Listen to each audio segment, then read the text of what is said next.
I and others believed Steven Sharif to be on his deathbed.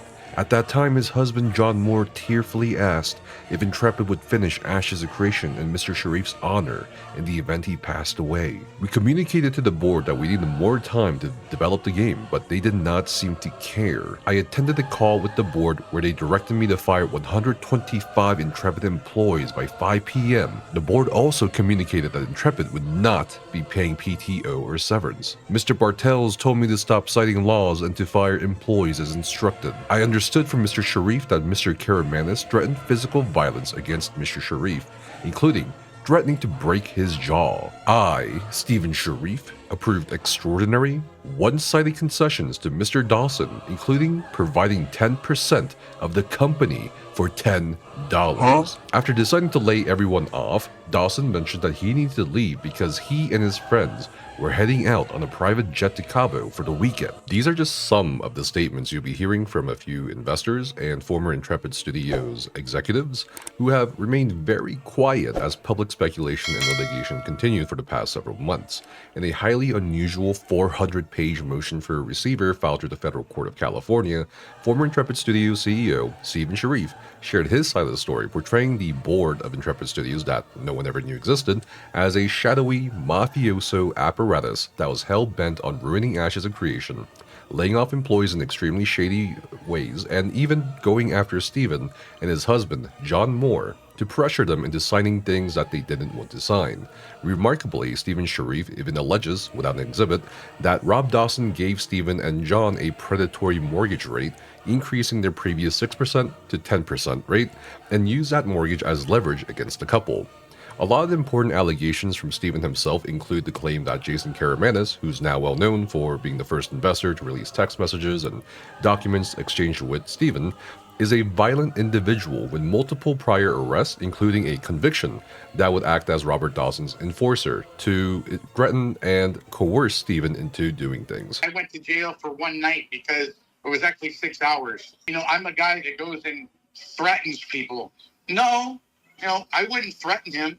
While he was in my house, I should have knocked the shit out of him, but I didn't. From now on, I'm just going to call Jason the Enforcer, Karamanis. Further claims from Steven include the allegation that Rob Dawson was covertly taking over Intrepid Studios through a series of loans and convertible promissory notes, which were, by the way, accepted by Steven as far as we can tell, that Dawson had advised Steven not to take the purported Riot Games offer of $250 to $500 million, that Dawson had forced Steven to sell 10% of the company for $10 at one point as well. Other claims include that despite Steven's best efforts, the board refused to listen to him on critical issues and topics, including the laying off of employees. There's a harrowing outline of Steven pulling the only leverage he had on the board, which was resigning on January 19th and giving an entire list of ultimatums if the board really wanted him back as a CEO, which you can read for yourself in the files that are linked in the video description below.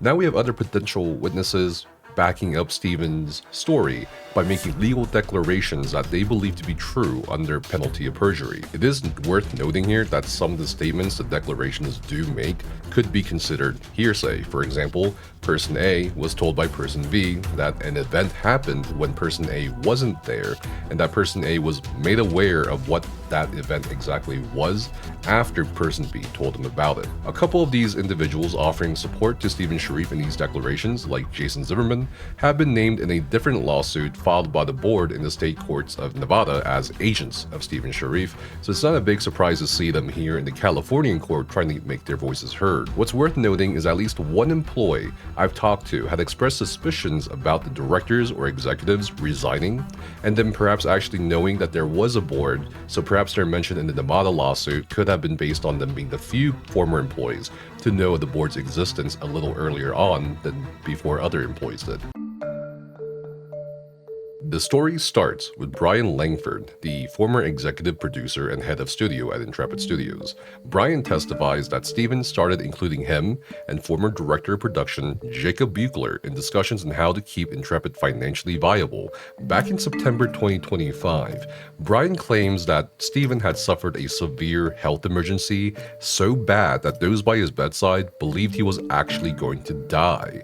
Because of Steven's health issues, Bryan had to take over some of Steven's workload and that during a dry winter day in San Diego on December 15, 2025, Bryan witnessed Robert Dawson and Steven Sharif alone in the conference room, huddled very close to each other, while Dawson pointed at documents. Steven would later tell Bryan that Steven believed that meeting was an intense interaction he believed was meant to intimidate him. Bryan continues to share that the board did not seem to care about the actual game development, claiming that members of the board stated they could not afford to spend more money and wanted to monetize the game immediately, so basic board things. Cost cutting would be discussed, including giving up the office location of the Intrepid Studios, which would have only saved about $1.5 million, while employee payroll cost was about $2.9 million out of a total $4 million expenditure per month. It's at this point in the story we get the tidbit that former director of production of Intrepid Studios, Jacob Beucler, could have been the one who made that outlandish PowerPoint presentation used at the board meeting we had published after verifying its legitimacy in a recent video.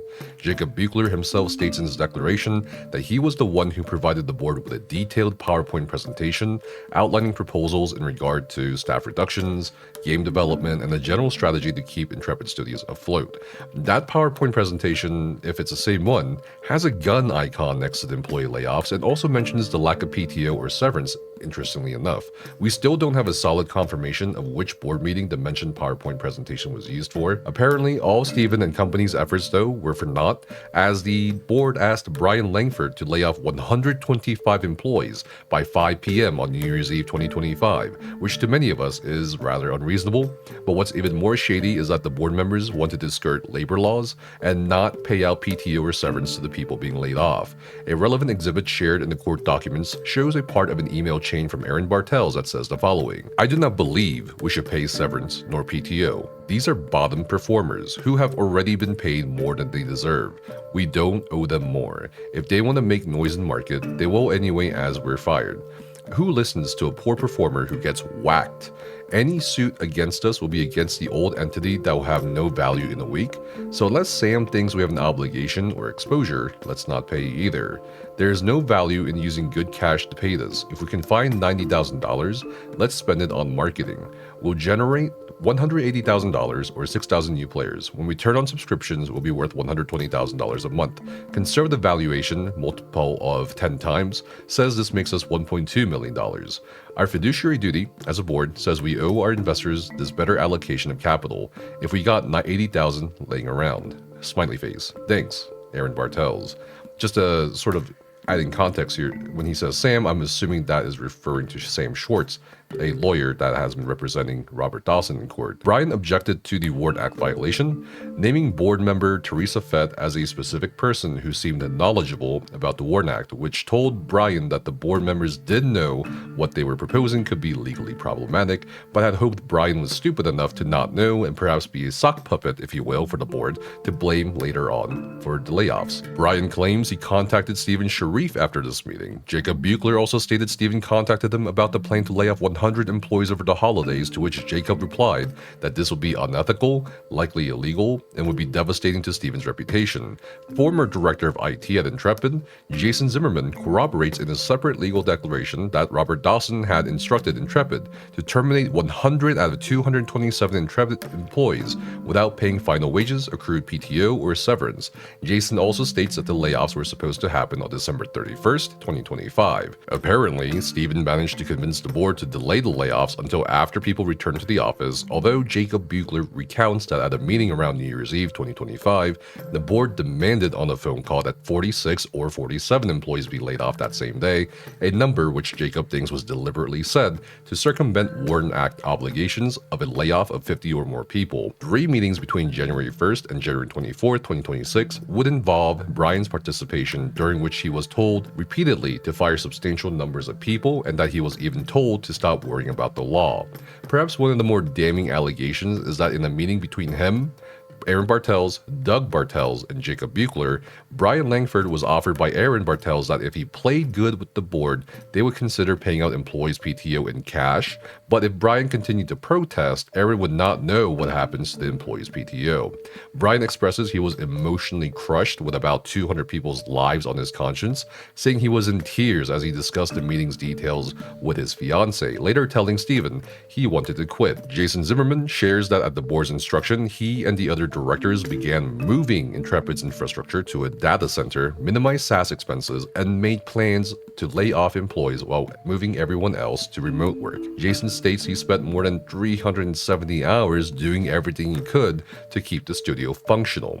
Bryan alleges that after Steven's resignation, he was offered the CEO position by the board, but refused as he had a disliking for how the board members operated and was loyal to Steven. Bryan details how Steven kept pressuring the board to pay the employees' health insurance, and that part of his ultimatum to return as CEO would be to make sure the health insurance coverage was paid. Apparently, that ultimatum was refused by the board, leaving Bryan Langford to deal with the ensuing mess. Bryan and Jacob Beucler identified 9 people to lay off in the first round of layoff plans, and the 10th person was an HR employee, most likely Midori Rokes, who, according to Steven Sharif, was very spooked by the board's intentions to lay off people without paying PTO or severance and decided to resign of her own accord. A resignation email tendered by Midori reads as follows: "I am resigning my position effective Tuesday, January 20th, 2026. I advise the member of the board and senior leadership that terminating employees without paying accrued and unused PTO or without having final wages available at the time of termination would violate California Labor Code requirements. Despite this notice and repeated attempts to ensure that layoffs were conducted lawfully and responsibly, the team and I continue to experience pressure to proceed with immediate terminations without adequate planning or safeguards for legal compliance. That this issue was only resolved after the former CEO offered to personally fund the required payments further underscores the seriousness of the situation. Over the past several months, I have repeatedly raised additional compliance and ethical risks, including the lack of funding for an employment-based immigration perm process the company previously committed to sponsoring, unpaid vendor obligations, and the growing risk of employees losing benefits coverage due to non-payment." Midori, who worked as an HR employee, continues to say, "I no longer believe I can continue in my role without being asked to compromise my legal obligations and professional personal integrity." The initial layoffs that we see of the 9 employees may be the same layoffs that Steven Sharif was forced to confront on the Ashes subreddit months ago, saying that the layoff was not large-scale and not a reflection of the health or future of Ashes of Creation. Indeed, it seems like Steven was trying to do a lot of damage control for Intrepid, even after he had resigned, as evident by messages on the Ashes Discord or subreddit. Bryan recounts that there was a small uproar in the Ashes of Creation community over the layoffs of the 9 employees, and that apparently the members of the board had never seen this sort of reaction before, which, given what we know of their portfolios and previous business ventures, isn't all that surprising, since this seemed to be their first foray into the gaming industry and gaming culture. Bryan then warned the board that this was just a small taste of what would happen if the board proceeded with mass layoffs without considering the WARN Act, PTO, or severance, especially without Steven Sharif, the public face of Intrepid and Ashes of Creation. The board allegedly then discussed leaving Intrepid as a dead shell company. According to both Bryan Langford and Jason Zimmerman, their plan may have been to move assets from Intrepid to TFE with the intention of framing the narrative that villainized Steven Sharif and the Intrepid directors. Jason specifically notes that the board members wanted to move forward under a new entity called TFE, believing it would be free of the debts held by Intrepid. Both Bryan and Jacob would say that they were offered an opportunity to join TFE, although they both refused. Bryan then met with Jason Zimmerman and Doug Bartels on January 28, 2026. Doug Bartels had been trying for some time apparently to get access to Perforce and all of Intrepid's codebase, with both Jason Zimmerman and Bryan Langford refusing to give him access. According to Bryan's testimony, Jason Zimmerman was not comfortable handing over anything to the board. Bryan notes that Doug Bartels was presumably sent by Rob Dawson as interim CEO, according to internal emails. Jason states that Doug Bartels never completed the onboarding process as interim CEO to assume administrative control, and so it's Doug Bartels' fault access was not transitioned before Jason himself was laid off. Jason claims he provided all access information to a court-appointed neutral intellectual property custodian named Mike Kunkel of Satek Investigations. Bryan continues to say that he understood from Steven telling him that Robert Dawson had been trying to get the $4 million from Steam deposited into a TFE bank account instead of notifying Commerce West Bank about their lien on Intrepid Studios. Steven presumably then notified Commerce West Bank, according to Bryan, as Steven told him he believed he would be violating the bank's rights and would be an accomplice to financial fraud. 2 days later, Bryan was told at a meeting that Steven Sharif had stolen that $4 million from them by contacting Commerce West Bank and blocking the money from being used to pay employee salaries and other bills. Bryan called bullshit on that last part, and also was told that the board needed $4 million by 5 p.m. that same day, and if they didn't get it, they would have to shut down all of Intrepid Studios in retaliation. The funniest part about this is Bryan stating in the court declaration that he had no idea how to get them $4 million by that deadline. Bryan's final aha moment seemingly came when the board demanded that Intrepid Studios send out WARN Act notices on January 31st, 2025, and then laying off every employee by February 2nd, 2025. The board demanded that Bryan be the one to execute those layoffs. The drafted email sent to Bryan allegedly had that layoff notice signed by Intrepid Management. Bryan asked the board whether Intrepid Management referred to Doug Bartels as interim CEO, but was told that Doug, being interim CEO, was a mistake, seemingly confirming Bryan's suspicions. The board was trying to shift blame and legal exposure onto anyone except themselves. This part of the story is interesting because previously we did get our hands on one of the 2 layoff emails sent out that was signed by a nihil dicit, a Latin term that means he says nothing, something that fueled speculation and theories even among former employees. Perhaps Bryan Langford was the one who signed off on those layoff notices as nihil dicit, a quiet protest against the board according to his timeline. Jacob Beucler also corroborates Bryan's story, saying that board member Teresa Fett said, "We were trying to pull a fast one and we got caught," with the conversation then turning to damage control, including cratering the company and making out with all of Intrepid's assets. According to Jacob, the board openly discussed shuttering the entire company and making it appear as though the Steam issue had caused a collapse with a plan to send out a WARN notice, lay off the entire workforce, and caused Intrepid Studio to default. Apparently, Aaron Bartels was excited, saying, "Oh great, we can do anything we want. There's so many options. We can cancel this company in so many different ways. That's fantastic." The board, according to Jacob, discussed the plan to blame Steven Sharif in the communication to the employees that their final checks could not be paid because Steven tipped off the bank and triggered the collapse of the company. Jacob then says after this particular meeting, Rob Dawson, after deciding to lay everyone off, mentioned he needed to leave because he and his friends were heading out on a private jet to Cabo for the weekend. Remarkably, Jason Zimmerman states that Aaron Bartels was actually the one responsible for getting the Steam funds frozen, as Aaron had attempted to transfer Intrepid Studios accounts receivable from Steam to an account in the name of TFE Games Holdings.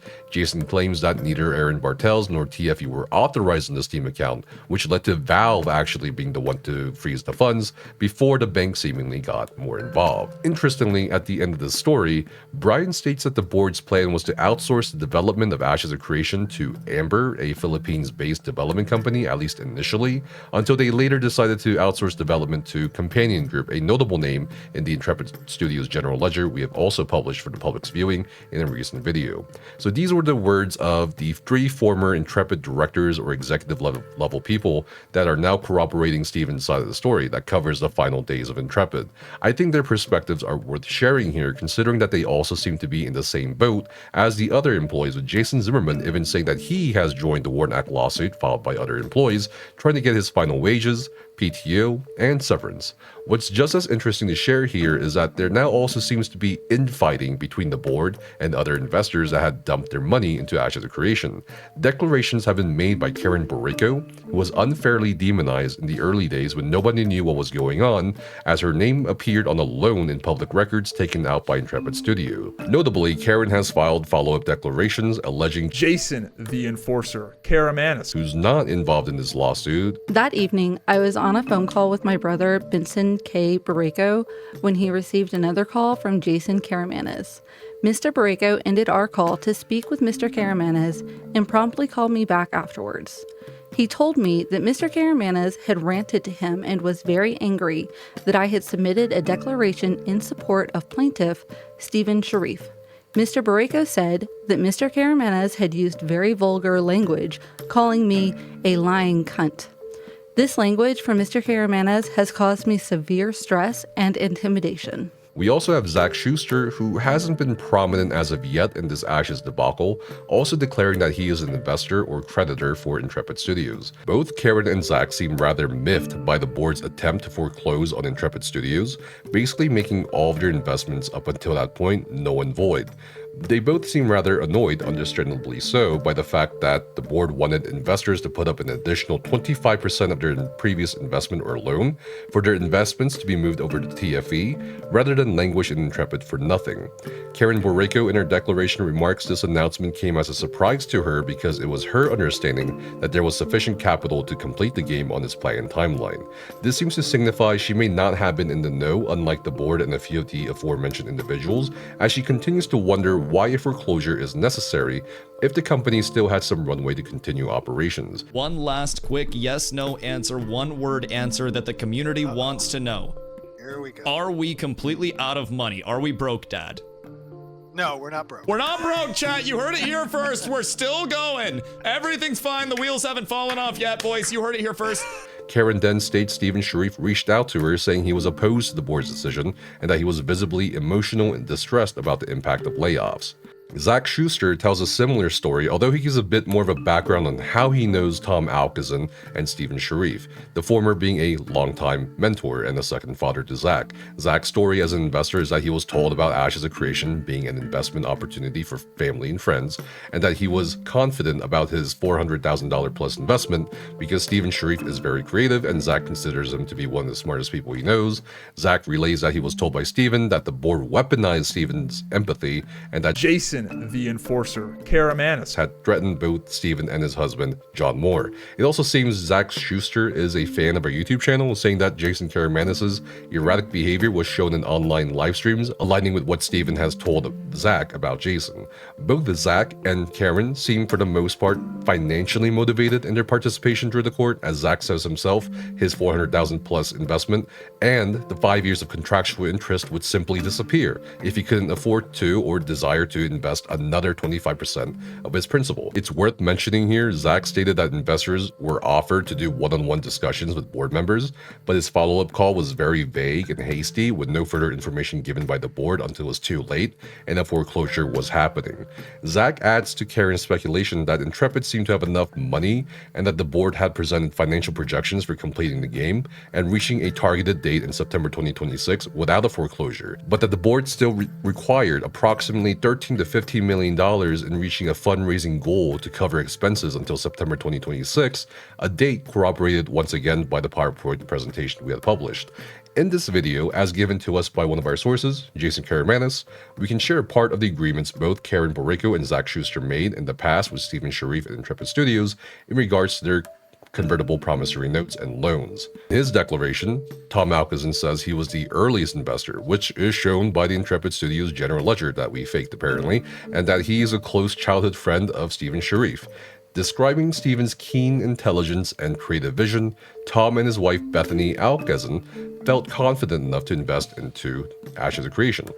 Tom Alkazin claims that there was a prospective buyer, probably Riot Games judging by the timeline, and that Steven had told him Rob Dawson did not want to accept that offer. It should be worth noting here that even from Steven's own exhibits, we don't see Rob Dawson telling Steven to not take a deal with Riot.